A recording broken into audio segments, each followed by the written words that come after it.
Well, do you realize that it's 11 o'clock? How time flies. No, doesn't it? Oh, isn't anybody ready for bed yet? Oh, I'm just going to finish this sleeve. I think I'll finish my game. I might win for a change. Well, in that case, I might as well go on reading the Beacon. I'm sure it's engrossing. Well, really, these university kids do put out quite a paper, much better than when I went to school. Oh, I'm sure they made all kinds of improvements since you went to school. Well, it wasn't that long ago. You know, they've got a young editor out here who is really going to go places. San Lucas. How did you know? Well, I read all your second and third class mail. It's a very good paper, and they're very thorough in their research. Danny? Danny, what is it? I'll tell you what it is.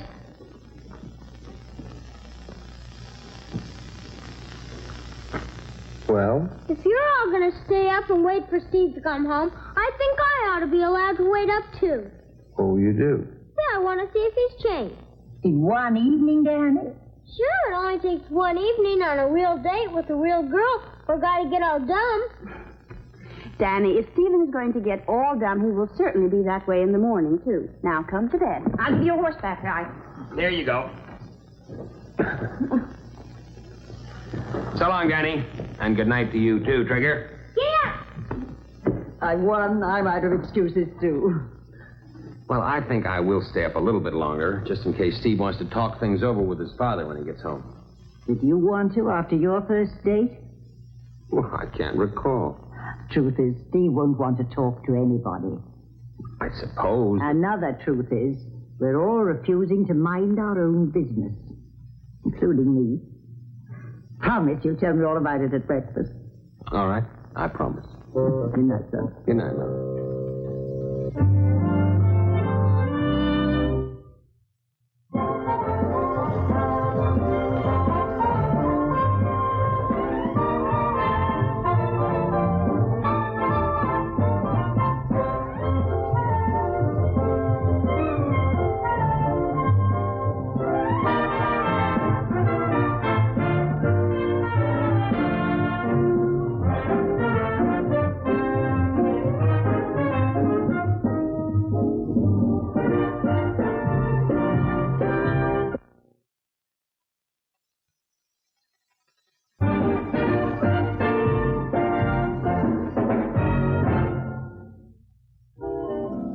That's 2 burgers with everything. Fries and 2 bubblies, right?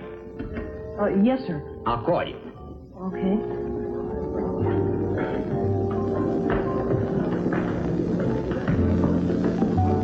It'll be ready in a few minutes. They'll call me. This is a very nice restaurant, Steve. Oh, I'm glad you like it, Nancy Beth. I mean, it's so nice. And yes, I always thought it was nice. Do you come here often? Well, not too. Oh. Sutherland? I guess they'll be bringing us some water pretty soon. Oh, that'll be nice. I like water. Mr. Grove, please.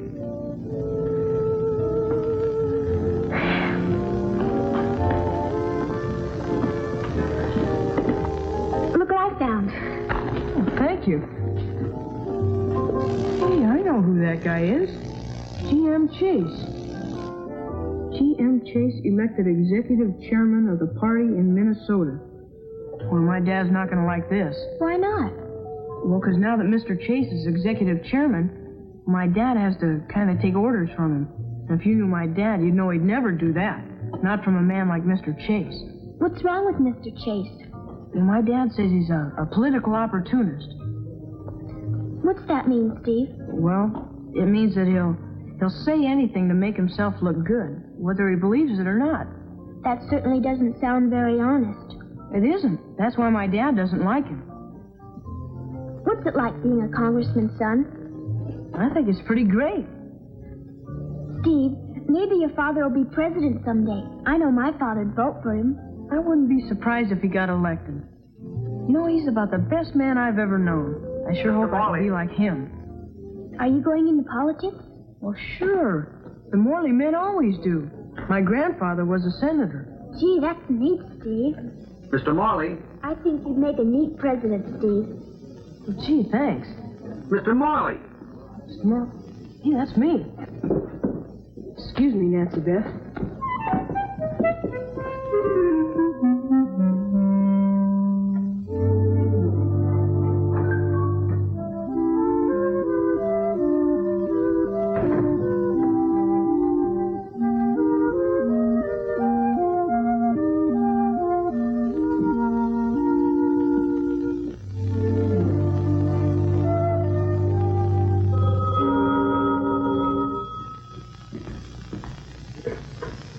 Hello? Yes, but he's asleep. Who? G.M. Chase. Don't wake him. But would you please ask him to call me at the Carnegie Hotel first thing in the morning? Yeah, I'll tell him, Mr. Chase.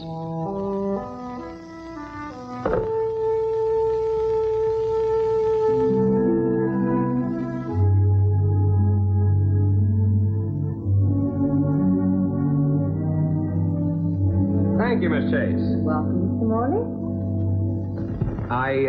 I have a full day, so I would appreciate it if we could get down to the reason for this meeting, Mr. Chase. I'm making it a point, Congressman, to personally meet all the prominent members of our great party. Very commendable activity for a newly elected executive chairman. But my politician's instinct tells me that there's more to this invitation than that. Your politician's instinct is correct, Mr. Morley. We want a small favor. Oh? What sort of favor? The day after tomorrow, I'm to make a speech at my old university, which also happens to be your old university. I've selected you to introduce me. Oh, I see. We'll meet here at 10 in the morning. I hope that's convenient. Well, as a matter of fact, it is most inconvenient. I'm afraid I'll have to ask you to select someone else. I'm afraid I'll have to ask you to rearrange your schedule, Congressman. That is completely out of the question, Mr. Chase. Now, if you will both excuse me. Morley.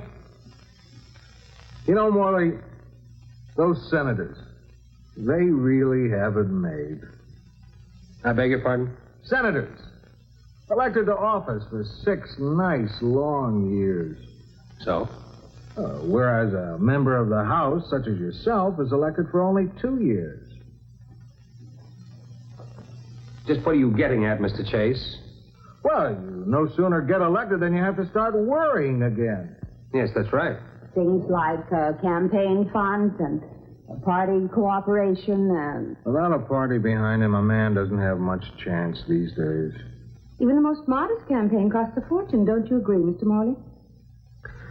Campaigns are expensive, yes. Mm-hmm. Can I expect you at 10, then? I'll let you know later. Congressman. Not too much later.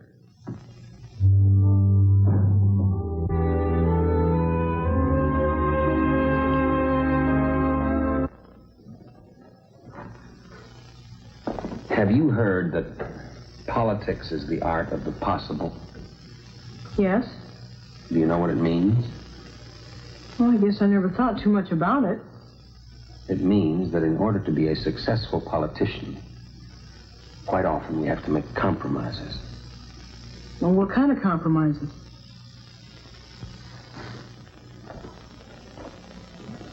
You remember a boy named Roger Carpenter? Yes? You didn't like him very much, did you? Well, gee, Dad. But his father had a sailboat, and you had a lot of fun on it, didn't you? Yes. So, you found a way to get along with Roger. Well, sure, You gave a little, and you received a little in return. Now, that sort of thing happens over and over again in politics.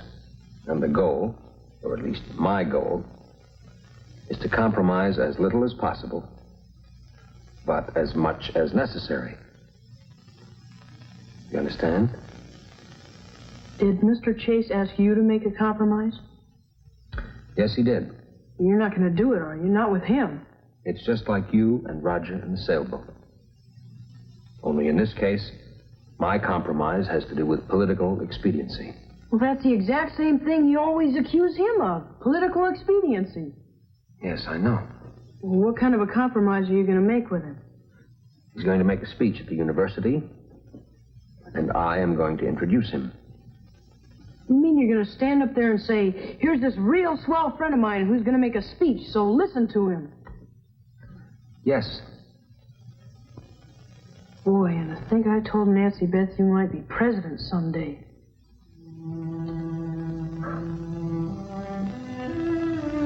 Sometimes even presidents have to make compromises. I don't believe it. I don't believe you. Well, it is true, Steve. And if you can't stomach it, perhaps you better pick something other than politics to spend your life on. Boy, I wouldn't be a politician now for anything in the world. Not for anything.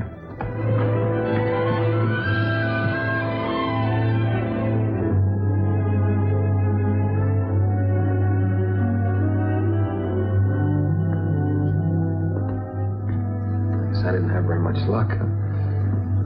That's the second time I've witnessed that scene, Dad. The last time was 25 years ago, and then it was you went storming up those stairs. Oh.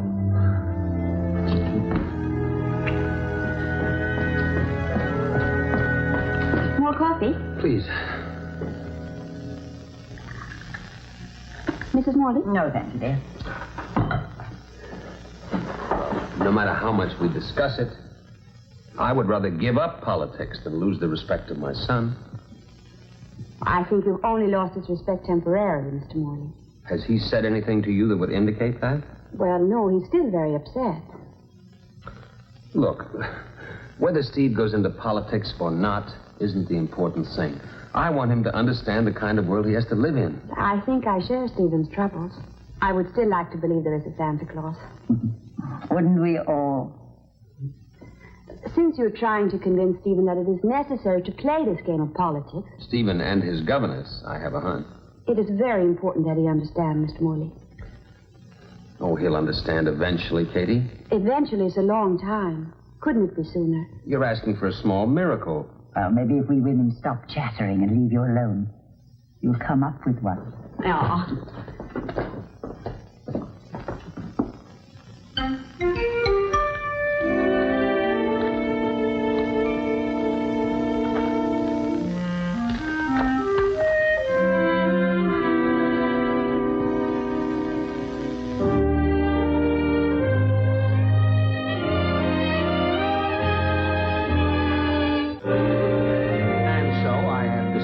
To grant the favor that you asked for, Mr. Chase. A wise decision. I do have one small request, however. What's that, Morley? Well, this morning I was talking with the editor of the Beacon. You know, that's our university paper. Oh, sure. And she requested that I set up a press conference between you and the staff. I'd love to give him an interview. Go ahead and arrange it, right after my speech. Good. I'm sure you'll find its time well spent. The campus is a fine place to start orienting people into the party. I'll see you tomorrow at 10 o'clock. Only yesterday you weren't sure you wanted to introduce him, and now One you're... has second thoughts on these matters, Miss Chase. How very practical of you. Yes, I thought so, too.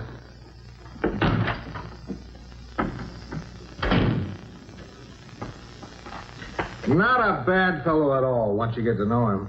I'll let you know after I get to know him. Come in.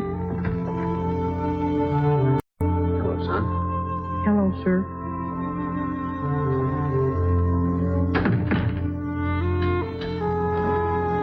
I understand you didn't come down to dinner because you said you weren't hungry. That's right, sir. Steve, I know you're very angry with me, but nevertheless, I'm going to ask you to do something. What? I want you to go with me tomorrow. To the university? Yes. Do I have to? No, you don't have to. Well, then I don't think I will. All right. It's up to you. Thank you. Good night, Steve. Good night, sir. Dad?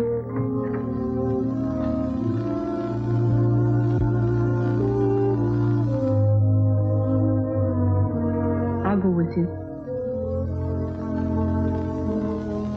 Thanks, Steve.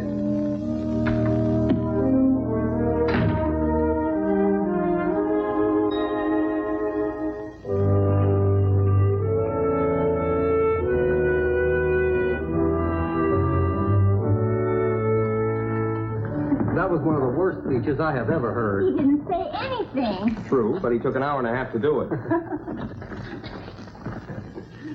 Hi, Fan. Hi, Fan. Hi, Drew.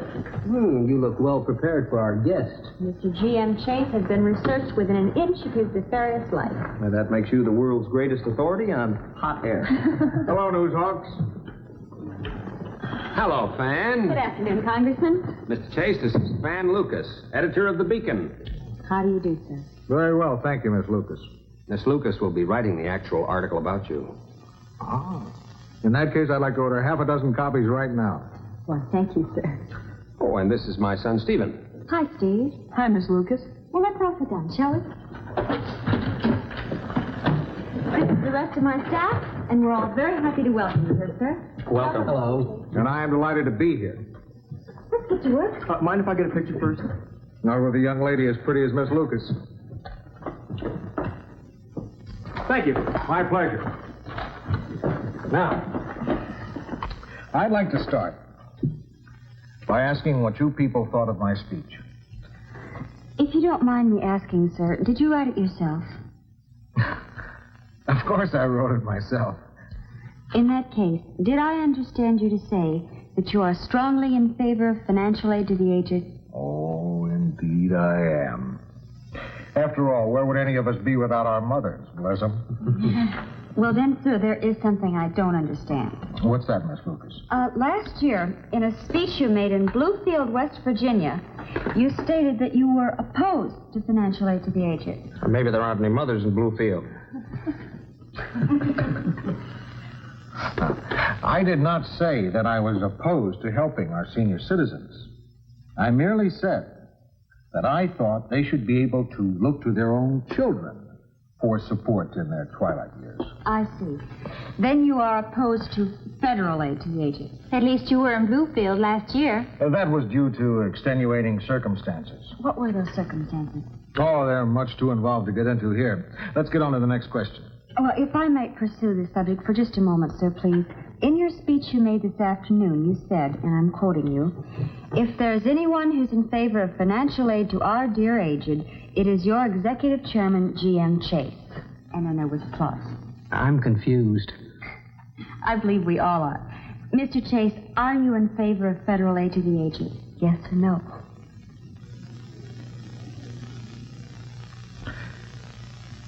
When that pretty little head of yours has known a few more years, you will realize that in politics, it is often not possible to give a definite yes or no answer. Then if I'm understanding you correctly, sir, your view on federal aid to the aged is a definite maybe? Boy, they're making him look awful silly. Are they now? Well, now that we've clarified that, sir, I'd like to go on to the subject of reapportionment. Is that another one of those definite maybe areas? Well, I'm glad to see that your audience appreciates your humor, Miss Lucas. I'm sorry if I offended you, sir. I didn't mean to. I didn't think that was possible. I will thank you to consider this so-called interview at an end. But, Mr. Chase, there's still a number of things we don't know about. For instance, foreign aid. I'm very unsure of your views on that. What is and it? Civil rights, which you approved of in New York City and opposed in... You knew it'd turn out this way, didn't you, Dad? And that's why you arranged it, isn't it? Because that's the kind of things politicians have to do all the time. Play the game practically, but not lose it. Right, Dad? Right, Steve. Sir, according to my notes, you attempted to put a reservoir into an area that was already serviced. Would you like to... That doesn't make any sense at all to me. I'll take those clippings. But, sir, I would like to... I said I'll take them. I guess we better rescue him. There is my political future to think of. I'll bet you could get a couple of the local papers to run that. Good idea, Congressman. All right, everybody. All right, let's move aside and show a little respect to Mr. Chase, please. Even a little is too much. Oh, don't pay any attention to them, sir. Boy, oh boy, did you see that? Just a bunch of smart aleck kids. If you ever go into politics, keep away from smart aleck kids. If I go into politics, of course I'll go into politics. The Morley men always do. Thanks, son.